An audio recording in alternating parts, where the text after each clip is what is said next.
President Ramaphosa has re-emphasized the ANC's commitment to the Africa course to realize unity, prosperity and equitable global stature similar to other nations of the world. ANC has always been Pan-Africanist.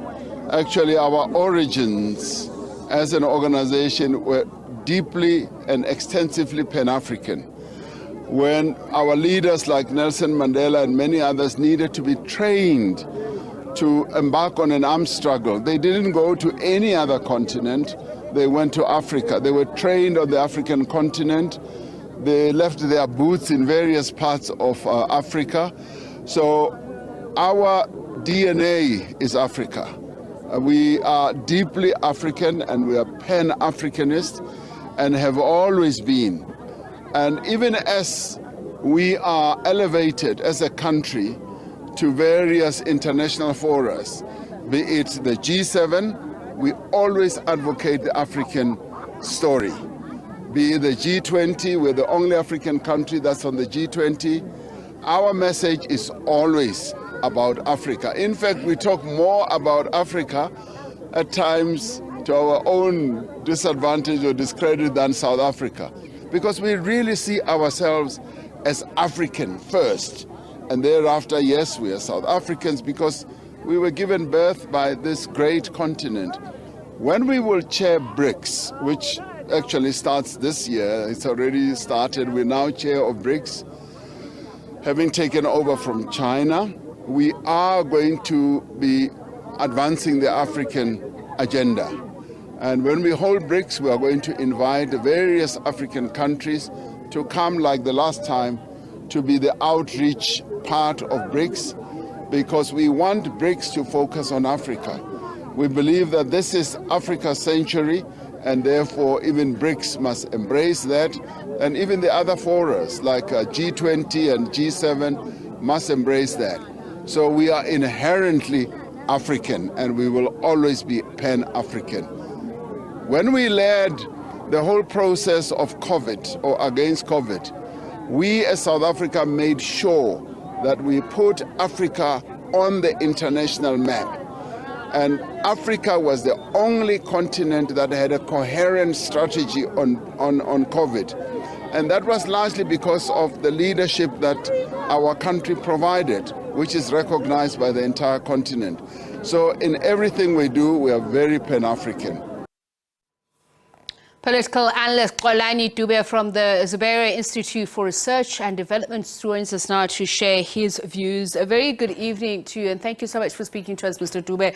Obviously, this discussion takes place against a victory for President Cyril Ramaphosa, who mentioned there that renewal is at the forefront of whatever happens now. We've heard the Secretary General speak about a concerted discipline that will be instilled in the processes of the ANC. And having said that, there is also, we understand, NEC members who've been deployed to the various provinces to help coordinate this policy conference. Share with me your views how all of this is going to work together, and will it be flawless or yet another proxy battleground as we saw during the policy conference? Let us be quite frank. Cyril Ramaphosa's victory is a winless win, to be quite honest with you. And I think what we are going to witness moving forward is his consolidation to the power that is there. After all, it's an empty power that the ANC is having, you know, but I don't know what he will be consolidating, because there is something that is hanging over his head.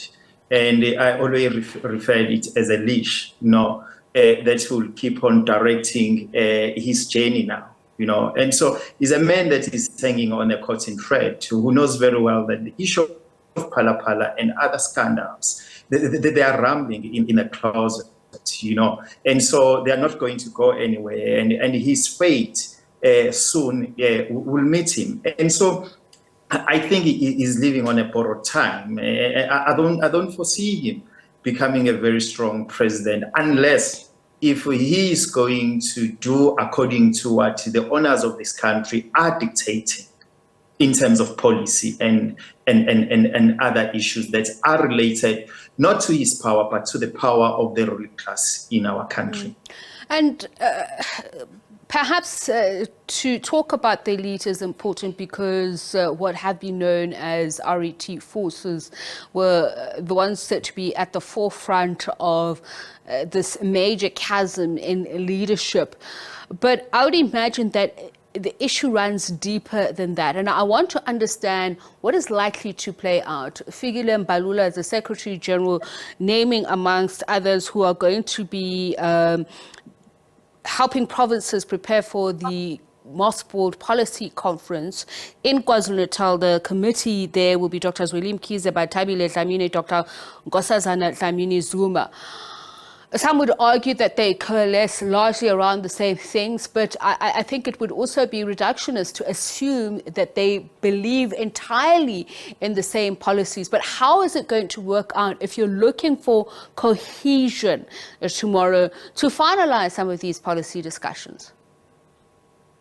Look, let's us be honest. You know, ANC, they don't have any policy, because if they have policies, we were not going to be where we are today. You know, recently they adopted what we call it South Africa Economic Reconstruction and Recovery Plan. If I can ask you what happened to that that economic approach, and it's just like your gear, it's just like your new economic policy, and we did not really to read a lot when ANC crafts these hollow, empty policies, because we know it very well that they always speak left and then they walk right. And what is more important is about their personal preservation in relation to the state resources and also in relation to the aristocratic life that they want to lead. But when it comes to the issue that matters most to the ordinary people of South Africa, I can assure you those policies, they simply shelve them, maybe at the Luthuli House, or I don't know which cabinets where they shelve these policies, because we have not seen the implementation of all these policies. Let me give you a simple example. Cyril Ramaphosa was sitting in what we call it a war room that was supposed to deal with the issue of energy in our country. But look where we are today. So as well as Tito Mboweni and Enoch Godongwana, they always tell us about the state bank. But we talk about the post bank. Look where the current state of the post bank. Look at the state of other financial institutions in our country. And then here we are again talking about radicalism on how to change things in our country in order to suit those who were historically oppressed and dehumanized. To be quite honest, it has nothing to do with us and it has nothing to do with them, because we know it very well now that ANC is a powerless organization, is an organization that is not setting the agenda of this country. Am I hearing you correctly in saying, to summarize, that the ideological debates around delivery even of these policies are largely cosmetic because they are no different to what we've seen in the past, Gear, Asgisa, and even the NDP now? So what exactly then is the reason for a divided ANC? And there are those who are saying that these discussions actually belie a dystopian vision. Look, you know, when there was COPE split from the ANC, not based on ideological thing or the issue of constitution. It was personalities, you know. And now when you look at the issue of Carl and the others, these are personal issues. They are not rooted on ideological standoff. Just remember how Robert Sobukwe, it was an ideological standoff between him and Sisulu and Mandela based on the issue of land. Even today, when you talk about land, you don't find the really quality debate and final decision when it comes to the issue of land in the ANC circles, as well as the issue of radical economic transformation. You don't hear anything. But towards the twilight of their career, and then they start to pump these issues of radical economic transformation, free education, the issue of land and so forth. I can assure you, Tsepiso, that these guys have been taking us for a ride for the past 30 years, because where we are today, if they were honest, we are not supposed to be in this hellhole. We are here because these guys, yes. And I want to continue. Why are we here? President Cyril Ramaphosa saying that the national conference was indicative, basically saying that it was a conference of the branches and that's the outcome, saying that he doesn't feel betrayed by those who changed their positions. And we know in those cases, those provinces had actually chosen that they want a second term of Cyril Ramaphosa. The branches tend to represent, the rank and file tend to represent more the majority of society who go through these socio-economic challenges. So what will then be reflected in that policy conference tomorrow when it takes off in terms of the adoptions? Do they have much sway? Do they have their own ideas? Look, we have to understand that the power is about who control the means of production.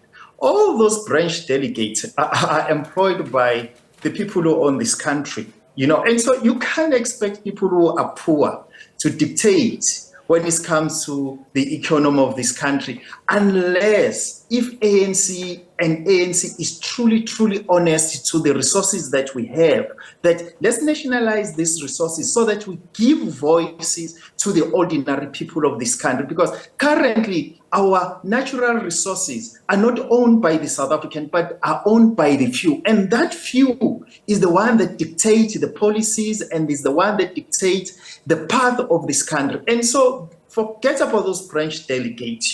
Those branch delegates, it very well. You witness. They were there to elect. After that, they left. Hence, they have this they are finishing the job that they were supposed to finish in December. They are going to finish it tomorrow, if they are going to finish it. And so it shows that this branch, they are also powerless. Tsepiso, let's accept ANC is a powerless organization, is an organization with no agenda, but is an organization that is surviving at the behest of those who control the means of production in our country. Thank you so much for speaking to us. Much appreciated. Xolani Dube is a political analyst with the Xubera Institute.